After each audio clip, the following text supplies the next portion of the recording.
Good morning and welcome to the last of our Hub online series, Navigating the New Normal for Payments. Thank you so much for joining us this morning, and it's been amazing. We've had over 570 registrations for this series, which is phenomenal and a really good testament across the industry in terms of the level of interest as we're all trying to find our way through this new normal. We've got a great lineup of speakers today, and they're going to be here to talk a lot about wellbeing, both in business, the community, and also for Kiwis as well. You will have the opportunity to fire some questions at them, so please do on the question panel on the platform, and we will ask them the questions as we go through. Like with all of these things, really like to thank the sponsors for working with us during the series, principal sponsor Swift, and our series sponsors ACI Worldwide, Buddle Finlay, and Middleware Group. Thank you so much for your support over this program. It's been most welcome. And now let's have a quick look at the agenda for today. It's a really good rollicking agenda, I must admit. We're kicking off first with a local speaker, Craig Hudson, who many of you know. Craig is the Managing Director for Xero for New Zealand and across the Pacific as well. And we've also got local speakers, Julia Jackson from Kiwibank and Natalie Vincent from Natanota Microfinance Trust. And I've got a great story to tell about what they're doing collectively in the community to help Kiwis through this challenging time ahead. So without further ado, I'd like to introduce our first speaker, Craig Hudson. Craig is, as I said, Managing Director of Xero for New Zealand and the Pacific, and is a key member of Xero's global leadership team. Within New Zealand, he's responsible for driving the relationship with government, with financial institutions and enterprise, but also a really strong advocate for small business economy for New Zealand and across the economy. And no doubt you would have heard Craig speak on a number of occasions in the media about the small businesses, and particularly the really good pulse information that Craig and Xero provides the market, which is really, really helpful. Craig's been with Xero for several years, and in 2017 returned to New Zealand from the UK. And over there he was going gangbusters, launching Xero into Europe, the Middle East, and also South Africa. So welcome, Craig, to this morning's Hub. It's really great to have you here. Today, Craig will highlight some of the key stressors that are facing small business at the moment and in the wake of COVID-19, and also talk about the role of technology, both the innovation and the tech itself, and how that can help alleviate some of those stresses that the small businesses are facing at the moment.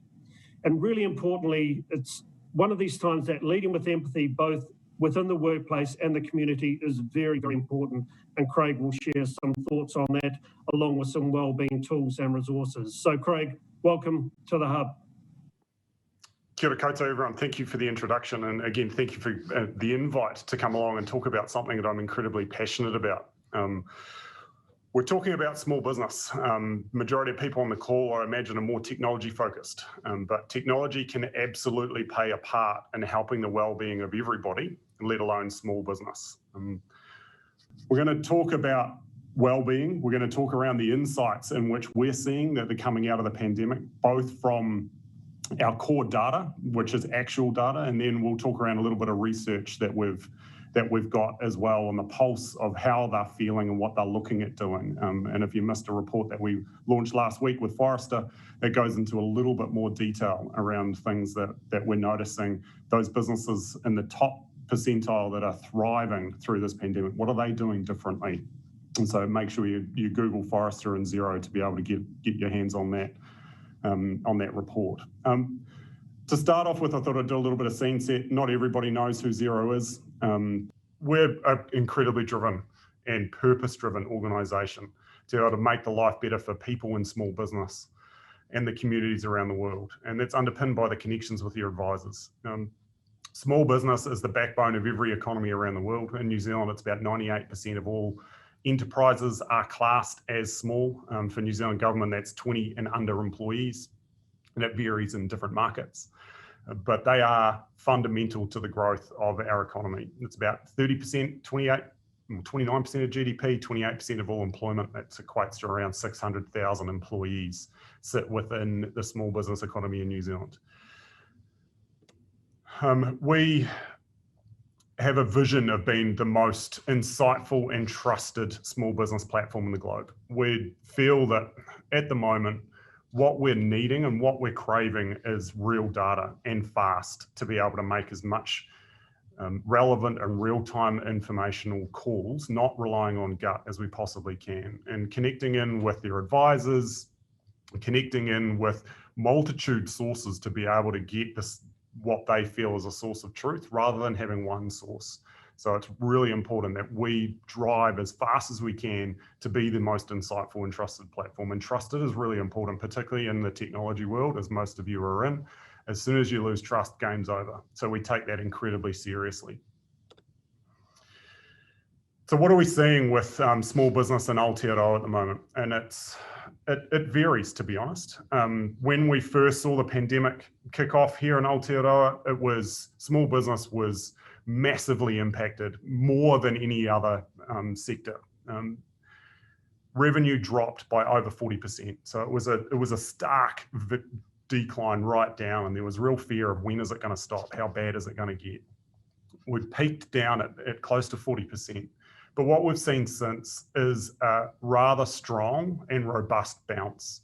So from that early dip down in April, we've come right back to the fact in the last 3 months in a row, New Zealand small business has shown revenue growth year on year, which is a phenomenal result considering what's happening everywhere else in the world. So taking a little bit of perspective, what does that look like? New Zealand is outperforming the main markets in which Xero is in Australia and the UK, for instance, based on core data and performance. So small business is doing really well.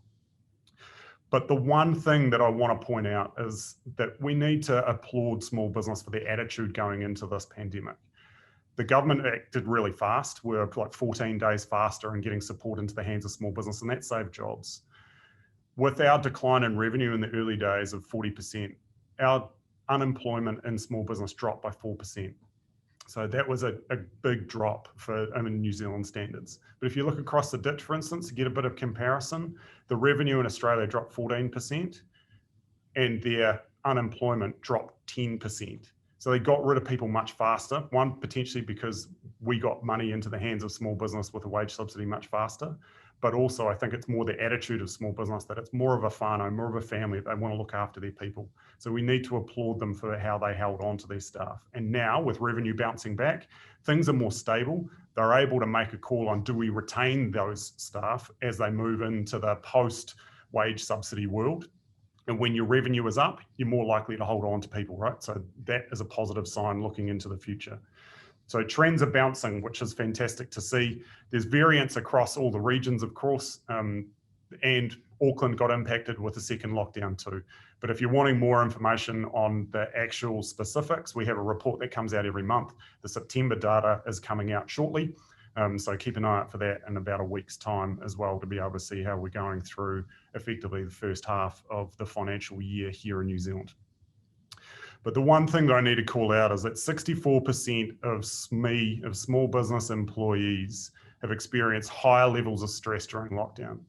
And a lot of that came down to communication, uncertainty of the future. Were they going to lose their jobs? Was the actual business going to stay afloat? Was their partner, have they lost their job?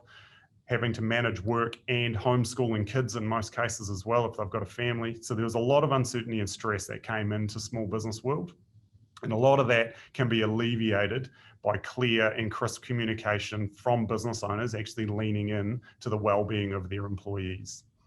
So we did a pulse check with small businesses and to dig into what are they seeing as the key stresses within their business at the moment.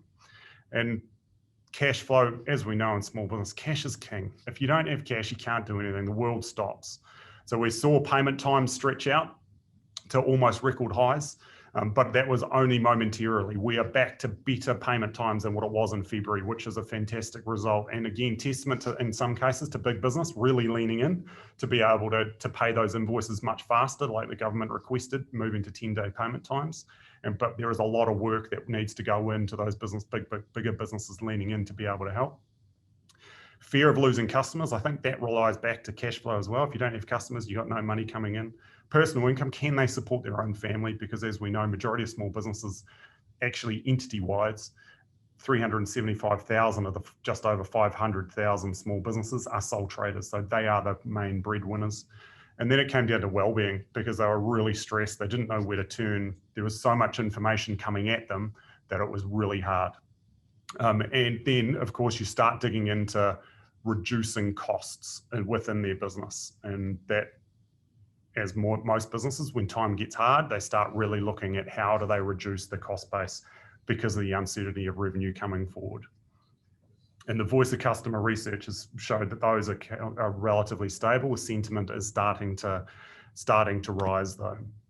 But how can technology help? And we've seen around the world this massive move towards cloud technology. And if you just take a look at the stocks, for instance, of all the technology businesses or the platform that we're using at the moment, for instance, in Zoom, that went through the roof because no one could have any in-person meetings around the globe. So there was this massive demand to be able to meet, so virtual.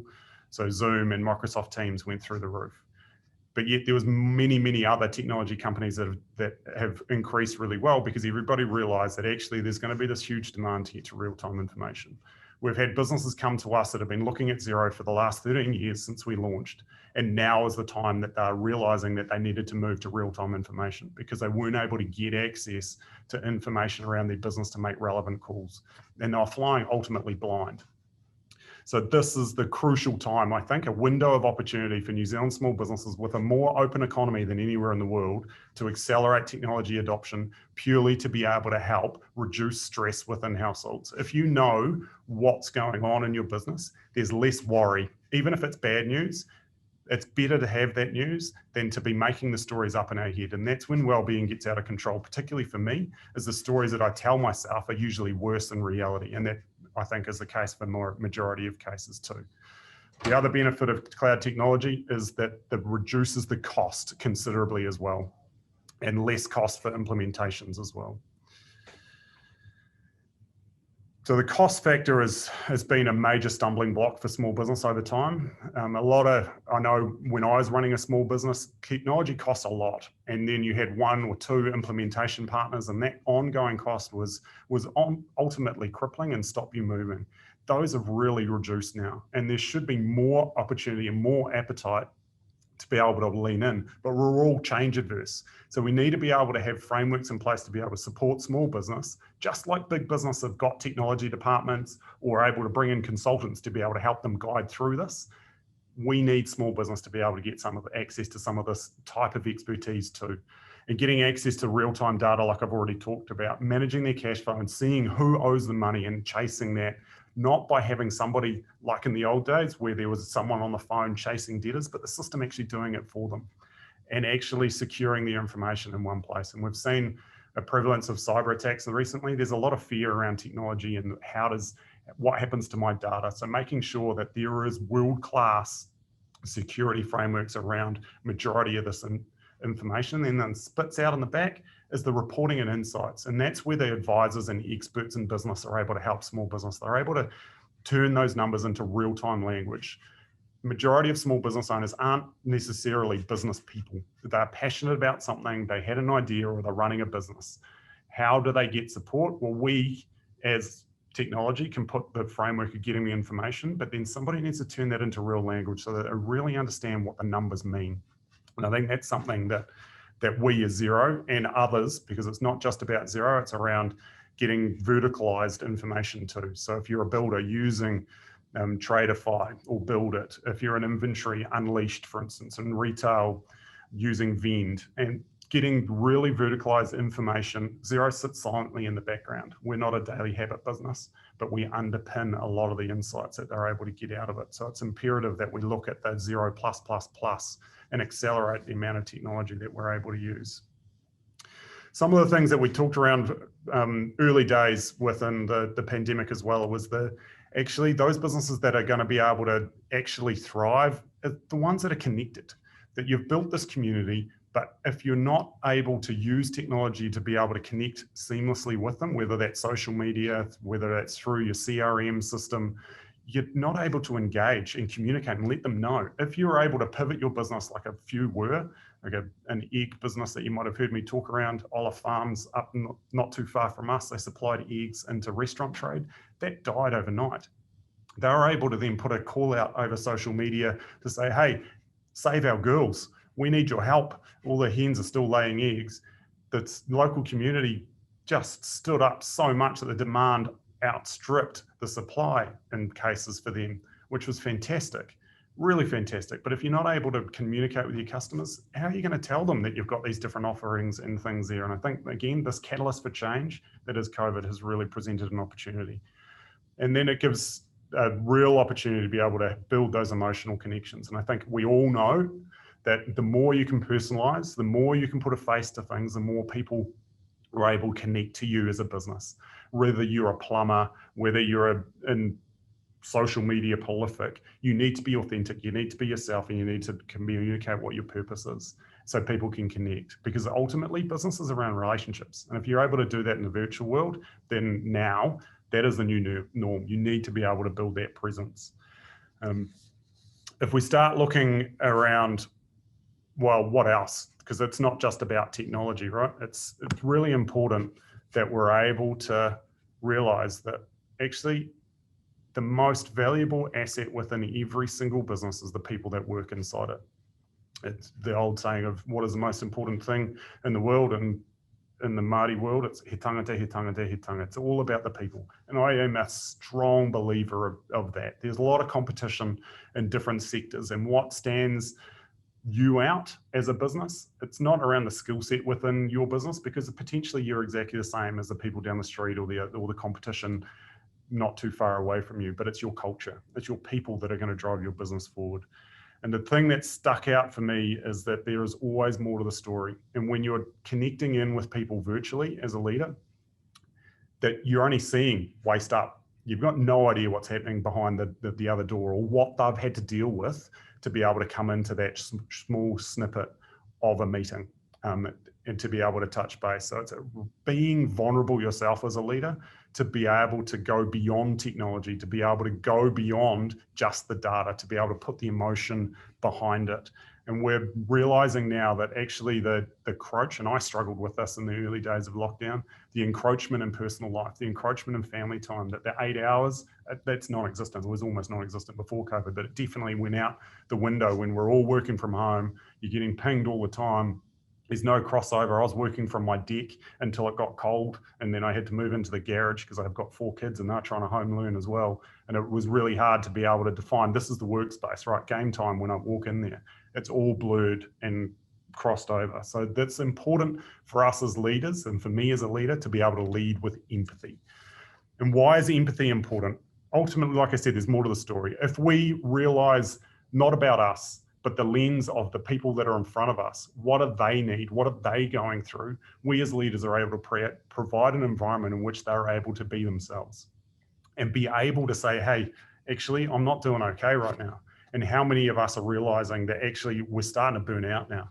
We're starting to really struggle. It's been a long time of putting up with uncertainty, with the pace of working from home. Our productivity might have gone up. We noticed that, but then it encroaches in life, and it gets to a point where we as leaders need to put our foot down and go, hey, enough is enough. We need to prioritize you as a person, but you need to build those personal connections. And empathy is important, incredibly important. And we need to lead with vulnerability ourselves as leaders and be able to show that we're not perfect, that there's other things that we want to be able to do, and empower others to be able to do the same. Rather than, like I said before, it's the stories that we tell ourselves that usually stop us from doing things. What is a clear expectation of you as an employee that are coming from your leadership within the business? And that's where I think the stress within the household can be reduced. The moment we came out and said, hey, it's okay, we don't expect you to be able to do the same productivity levels. You've all got heaps of stuff going on, but we trust that you're going to be able to do things in a different way, and you'll come back to us at the right levels when you are. But just communicate with your leader. The weight that got lifted off people's shoulders was immense. What does empathetic leadership look like in reality, though? Ultimately, it means that you're able to identify when people aren't really themselves, but don't react to the behavior that you see. the typical iceberg, right? You're going to see the top 2%. There is so much under the surface. Be curious, ask questions, give them time, show that you care, and lead with a little bit of vulnerability yourself. And hopefully over time, they're going to be a little bit more authentic around what's going on with them. But ultimately, I think it starts with you as a leader and to be able to step in. And if you don't believe the hairy-fairy or the fluffy stuff around being empathy-led within business, then the business case stands for itself. For every dollar we invest in the mental health and well-being of our employees, we get a $3.50 kickback on that. That's massive. So the business case, bottom line performance is there. And in the UK, the Deloitte research that was done up there with the FTSE 100, for those businesses that prioritize engagement and well-being within the business, they outstripped the industry average by 10%. So again, 10%, that is a massive shift in traditional business to be able to get that kind of growth. What we heard from small businesses as well, I only touch on one of these, which really shocked me, was that 58% of small business workplaces haven't had a conversation around well-being during the first lockdown. And that kind of blew me away a little bit around, we're really missing a trick of unlocking what is the growth engine of the New Zealand economy, the innovation and passion that is small business. And partly maybe because we don't have the skill set to be able to do it. So how do we make it incredibly easy to be able to do? That's why we launched the check-in. I won't spend too much time on this one, but if you're interested, we've had a huge uptake in this, to be honest, and the feedback has been fantastic. We wanted to make it easy for small businesses to be able to get access to it that doesn't take a huge amount of time or cost a lot of money, because a lot of this comes back to actually big business. You've got all the resources in the world, whereas we need to make sure that we give them help to be able to do it. So Google the check-in and walk your way through it. And I think this is really good for every leader and big business as well, for your individual teams to walk through. But you don't have to have all the answers. You are the conduit to excellence. You can direct people in the right place. And that's where the Xero Assistance Program comes in. If you're a Xero employee, you get access to it in-house. If you're a Xero customer, the business owner, their employees and their families get access to this as well. And if you're an accountant and bookkeeper that uses Xero, you get access to this. Ultimately, it's free counselling for any reason to be able to go and see someone either virtually or online, or in person. So roughly there's 850,000 Kiwis that are getting access to free mental health and counselling support paid for by Xero at the moment, which is incredibly humbling to be able to put forward. So as you can tell, it's something that I'm incredibly passionate about. We're leading from the inside. One of the things that we implemented was we changed our sick leave to wellbeing leave, and that had a massive change as well to the psyche of people, that they're actually, I need a mental health day. I don't need to give a reason why, but actually I'm better off. And I think the next thing that you might see from us is not the productivity loss in sick days, but it's a productivity loss of presenteeism, those people that are turning up that should be looking after themselves, and that has a massive impact on the Aotearoa community as well.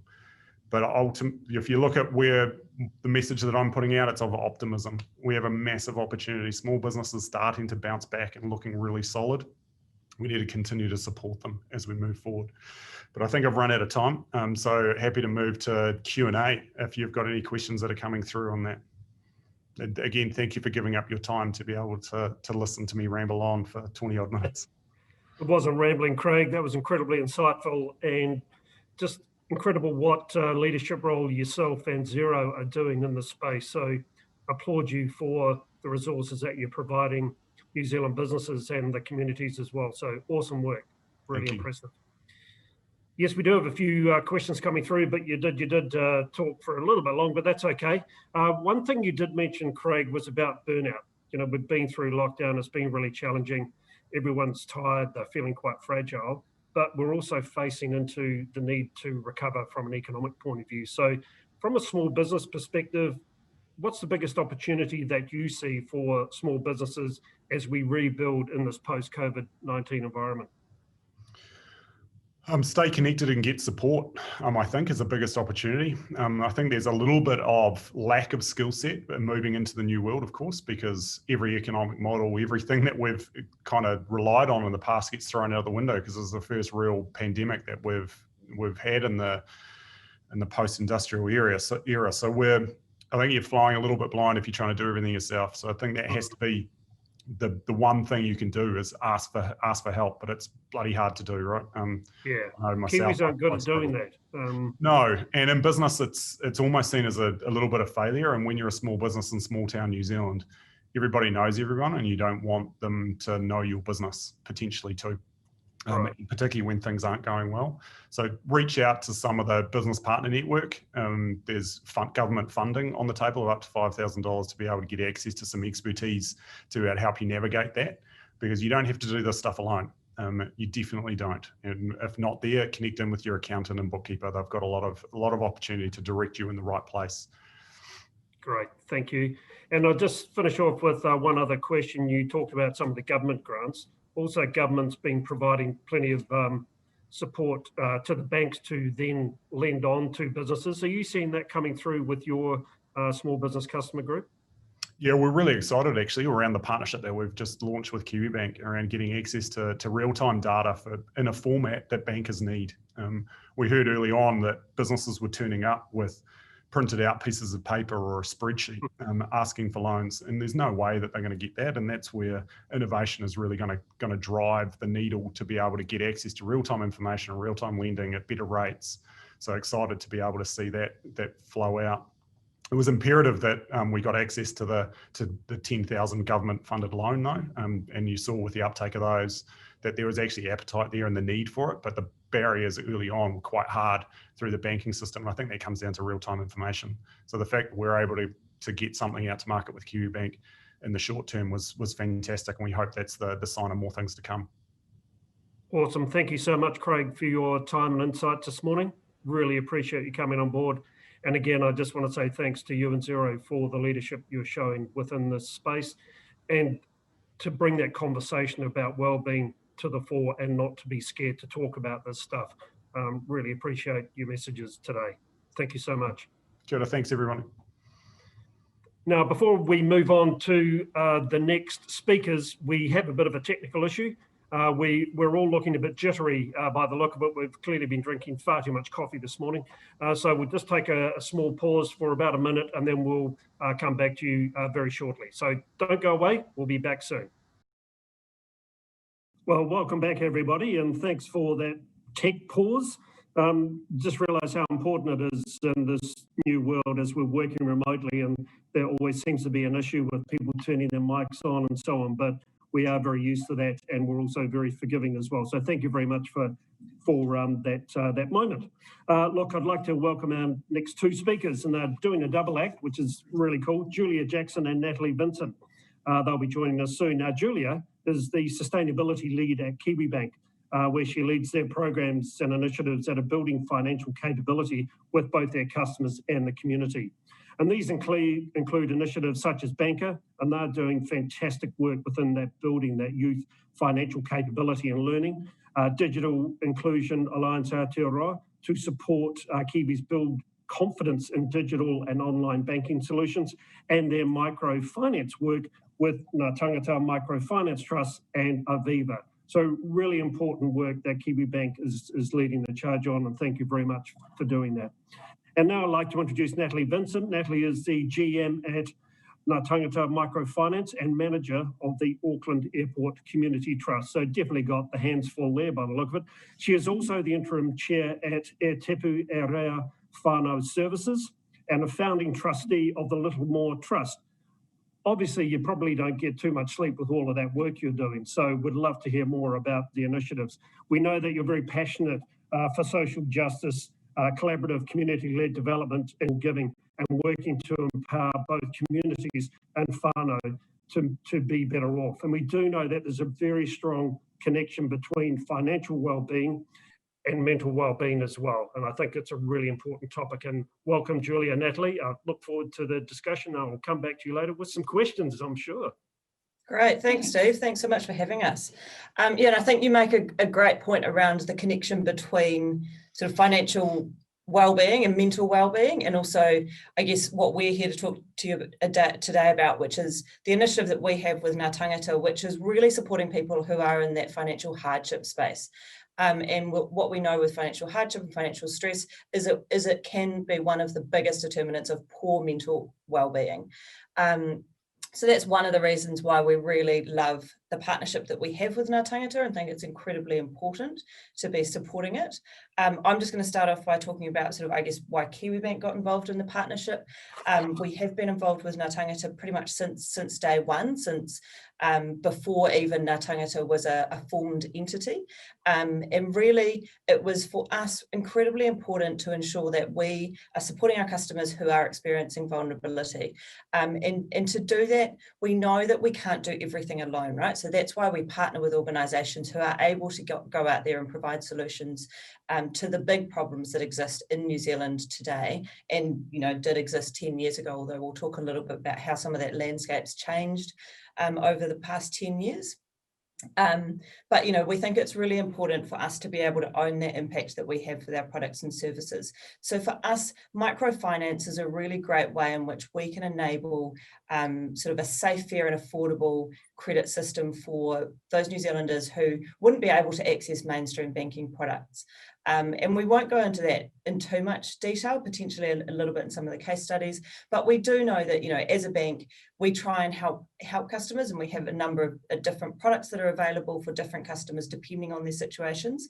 But there are times when we just can't meet a customer's needs because of affordability or responsible lending, and a lot of the other constraints that we have. So that's where our partnership with the likes of Natanota really come into their own and are enabling those people who need that support and still need to have somewhere that they can go to be able to actually do that in a safe way and get the support that they need throughout their journey as well. So before we get into that too much more, Natalie, do you want to explain a little bit about where Natangotas come from and why they started in the first place? Yeah, sure. Natanota started 10 years ago, and it came out of the Child Poverty Action Group in partnership with some other not-for-profit organisations, out of that discussion of people really struggling financially and that being a critical factor in people's well-being. And over the 10 years, we've developed significantly, and mostly due to the partnership that we've had with Kiwibank, who provide the capital for our loans. So without that support, we certainly wouldn't be where we are today. As Julia touched on before, things have changed in the landscape of lending and vulnerability with the regulations that came in last year. That has certainly changed a little bit, but there's no doubt that there's still a dire need for access to safe credit options, and that's what we provide. So we're a social service, not a bank, and the loans that we provide are no interest and fee-free, and we work in a model which is a partnership model with the financial capability providers around New Zealand in the FinCap network of budget services. There's around 1,200 financial mentors across New Zealand, and people access our loans through connecting with a financial mentor. So whilst we're providing micro lending to them to help alleviate some of that really high interest debt that they might be struggling with, or to purchase household items or personal wellbeing items, it's very much our work is very much wrapped around people improving their financial capability and learning how to manage their money well and to improve things in the future. So it's about transformation as well. It's not just about lending. Yeah. And that was always something that was really important to us as Kiwibank as well. We know that, your financial products can help, but also we need to be able to provide that long-term support for people, particularly the types of clients that Natanota is working with, because these are complex issues, they're complex problems, and they're complex, situations and circumstances that the individuals are navigating through. So we wanted to make sure that support that we're providing through a loan is an enabler to something much bigger in terms of that transformation in their life. And I think, now that we've started to see some of that, you've really got some good case studies coming through after that 10 years of partnership, we are able to to see that model is working and does work really well. I think it's important to recognise as well that when Tāngata started, there wasn't really a microfinance ecosystem in New Zealand. So in the early days, when we partnered with Good Shepherd Australia to actually ensure that we were using a model that was had some international and independent assurance around it. And now Good Shepherd are also operating in New Zealand, and there's a much broader ecosystem in New Zealand. And Tāngata is fulfilling a really great part of that ecosystem as well. And I think Natalie touched on some of the regulatory environment that's changed. So again, going back 10 years, there was absolutely no sort of real controls from a regulatory perspective around, particularly in the third tier lending space. Again, some of that stuff has changed, where we've got, reforms to the CCCFA and everything like that. But also now what we're seeing is that's not necessarily translating into a reduced need. What we're seeing is an evolution of that need, right? So whilst we may have some better regulatory controls in place, we're still seeing that the community need out there is great today, probably, and actually even greater. Tāngata has seen some phenomenal growth in the past 6 months in terms of inquiries and need, which is always, good for the organisation's perspective, but also challenging because it does, is a real indicator of the levels of financial hardship that are out there in Aotearoa at the moment. But, the evolution of things like we've now got a much probably higher use of the buy now, pay later schemes, hire purchase and that sort of stuff. So the model today still really does serve a purpose and is meeting a community need. I think now Natalie touched a little bit on the 2 different types of loans, but we thought we'd just go through that in a little bit more detail so you get a sense of actually what the products are that individuals are able to apply for, and then we'll talk a little bit about the actual application process as well. So we presently offer 2 loan products. One is a debt relief loan, and the intent of that loan is to alleviate the pressure on people with really high interest debt. And the other product we have is what we call an asset building loan. And when we talk about asset, we mean both material asset or a personal asset. So it could be a fridge for your home, or it could be training for employment, or a laptop or something like that, dental costs, car repairs, that sort of thing. So a debt relief loan, we loan up to $3,000, and a person is able to access a debt relief loan only once. And the thinking behind that, of course, is that having access to this loan and then going through the journey with a financial mentor, we would hope that you wouldn't be getting caught up in those in a debt spiral like you were previously. So you have access to a debt relief loan once.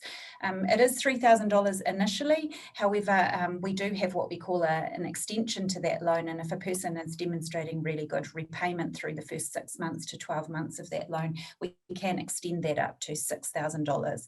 That can't be for new debt. It had to have been for debt that it was already on their initial application, obviously, but that certainly helps to reduce down a lot of interest and things that they might be paying. An asset building loan, you can actually have as many of those as you want, one loan at a time, but certainly over the period of your lifetime, you can continue to access that if you've demonstrated a good repayment history with us, and anytime you need to access money for different medical fees or items for your home, you can just keep using that. And we like to promote that as a really strong option to heading to a loan shark or getting a hire purchase that's charging interest or something like that. Yeah. And I think, the Get Control loan, I think obviously makes sense around the criteria around debt. The Get Ahead loan, the asset building, it's always really interesting to hear the stories around how people have actually used those loans. Both have transformational impact for customers. But I remember we, a couple of years ago, did something on a Facebook post about Natanota, and someone unprompted said that they had got a loan to access, I can't remember, she didn't explain exactly what it was, but it enabled her to basically go on and pay for her education fees for a Harvard course, which completely changed her life. And it's sort of like, you sort of think about the clients who might be accessing this loan, and if they can actually get a little bit of support and someone who's actually there backing them, sort of the change that can see in that person's life can be quite phenomenal. So how do people sort of access the loan? I guess that's always a good question. So the loans are accessible through engagement with a financial mentor, so through a budget service across New Zealand, and people can find out where they are by checking our website or going to the FinCap website.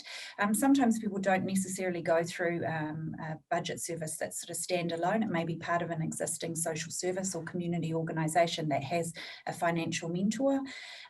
We have a member of our team that's her role is to actually keep engaging with financial mentors and budget services across New Zealand to keep them updated on how to do applications for Ngā Tāngata loans. So a client that's needing help may either come to us through our website, they may go directly to a financial mentor, talk about their situation, spend some time engaging with them, and the financial mentor will go through their debt situation, look at the complexity of their personal situation really broadly, because there is a lot of complexities most of the time that these cases present with, and then they will decide whether a Ngā Tāngata loan is the right option for them and make an application through to us, and we do that assessment.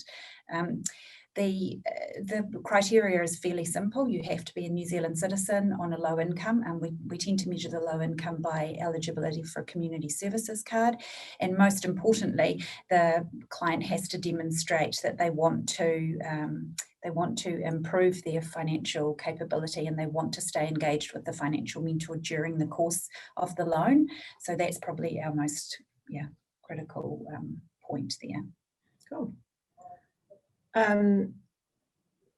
So then, I guess before we move into sort of almost the questions section of the presentation, it's really important to understand sort of the numbers and the impact that the loans are having.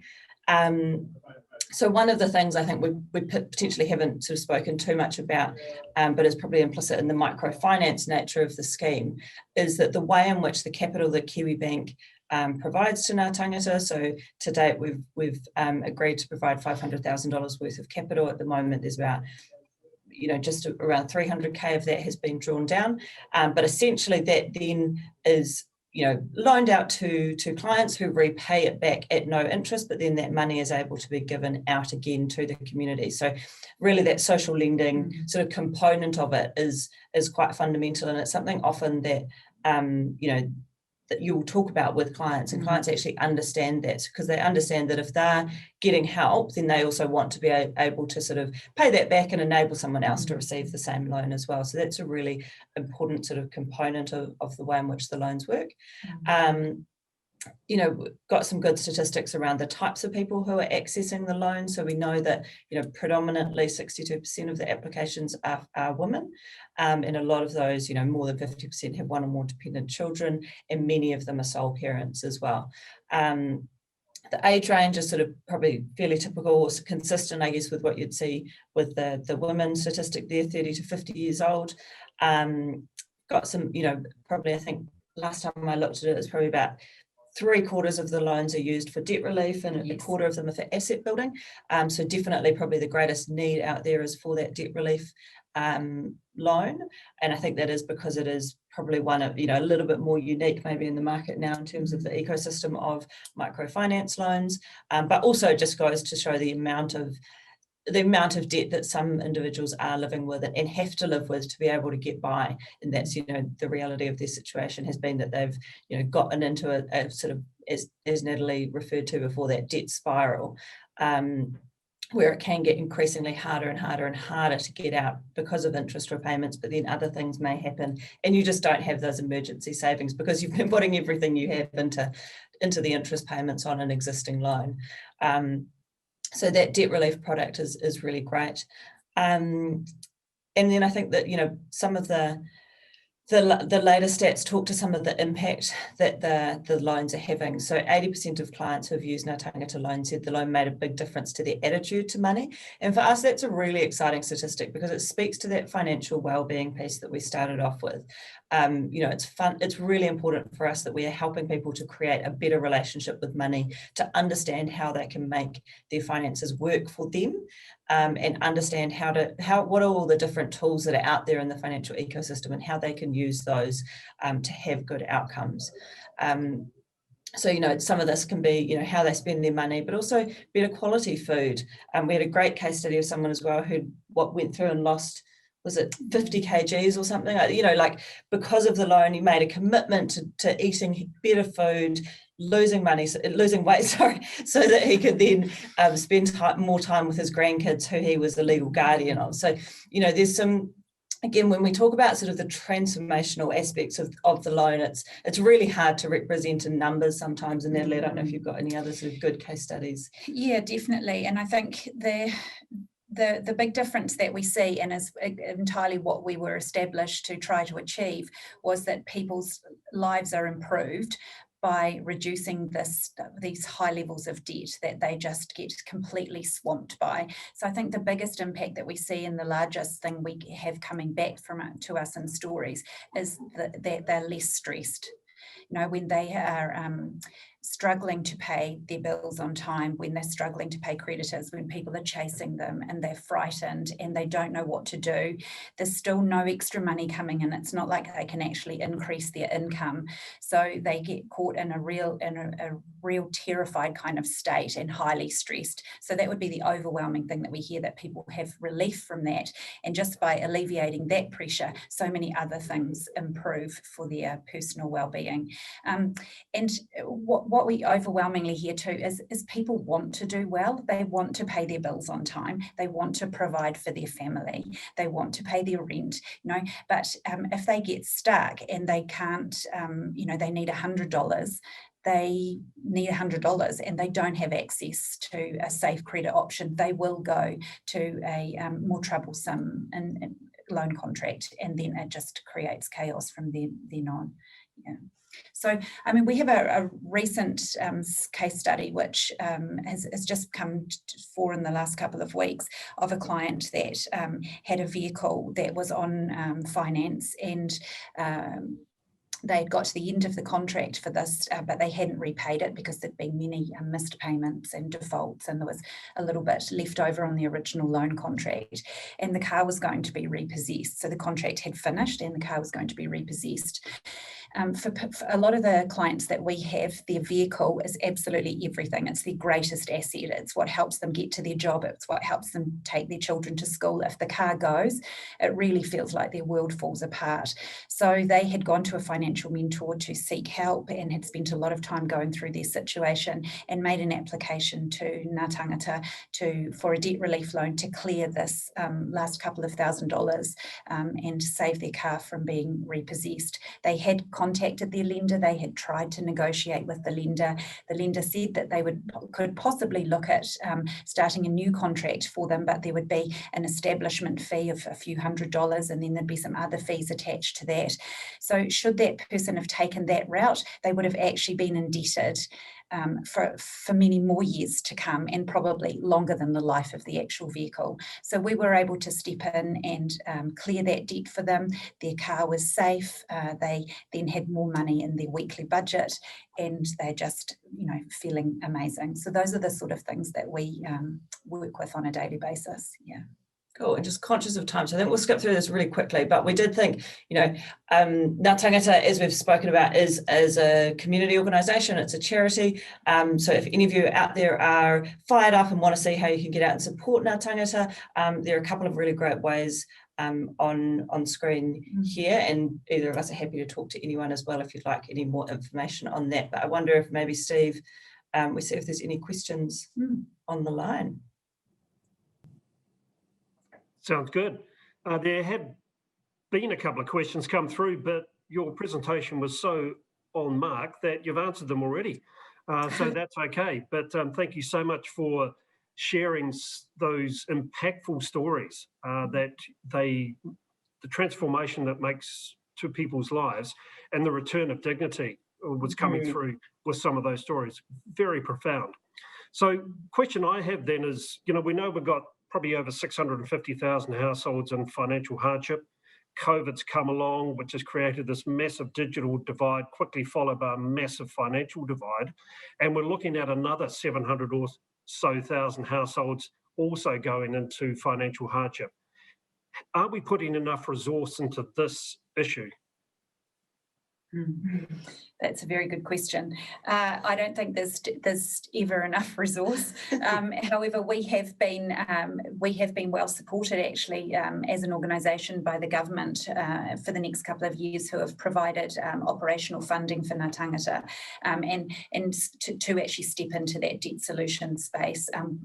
While we know that a lot of more people will be struggling, and we are seeing that in the last month, we have had an absolute surge in applications and inquiries for Natanggata loans. So we are expecting to see that continue for many months, yeah. Right, in terms of, do you see more or support coming through with the new government that happened on the weekend? Yeah, what we would like to see is more changes to the credit environment to save people from actually getting, stung by these incredibly high interest rates and fees and that sort of thing. And certainly we would like to see continued support for alternative credit options and micro lending and providers like us and social services that are really having to step up, particularly in the next 12 months, I expect, if not a lot longer than that. So yeah. Much more support is needed. And I think awareness is a big component of that, Steve, as well, right? So, Natalie and I have spoken quite a lot about this, but the step for someone who is in financial difficulty to realise that, to go, okay, what are my options out here? Who can support me? Actually turning up to a financial mentor's door or going to the Natanggata website, once they're there, that we can open that support for them, right? But there's that step ahead of that to make sure that they can actually take that, get in there and get into sort of the Natanggata whānau. So yeah, and access is a real issue for a lot of people digitally. They may not have access to the internet, they may not actually have a phone with data, and they may not have transport. So yeah, access is something that we struggle with all the time. Yeah. But a really good point too about the awareness piece, not for the actual accessing the services that you provide, but also awareness that this issue is real and it's affecting a lot of Kiwis. And I think a lot of people probably watching today may not really appreciate what life is like when you haven't got $100. You haven't got $50. You can't feed your kids the next morning. So and you can't apply for a credit card, right? You can't apply. Your bank won't give you a credit card, overdraft. Those options have already been exhausted. Yeah, and chances are they have tried. By the time they get to a financial mentor and they're looking at a Natanggata loan, they have tried everything. Correct. Yeah. Julia, Natalie, awesome work you're doing. Really important. Thank you so much for sharing your stories with us today. Really appreciate it. Thanks for having us. Yeah. Virtual clap. Great, thank you very much. And that's a wrap for the Hub series online. But I would actually like to give a plug for an up-and-coming event with Digital ID NZ.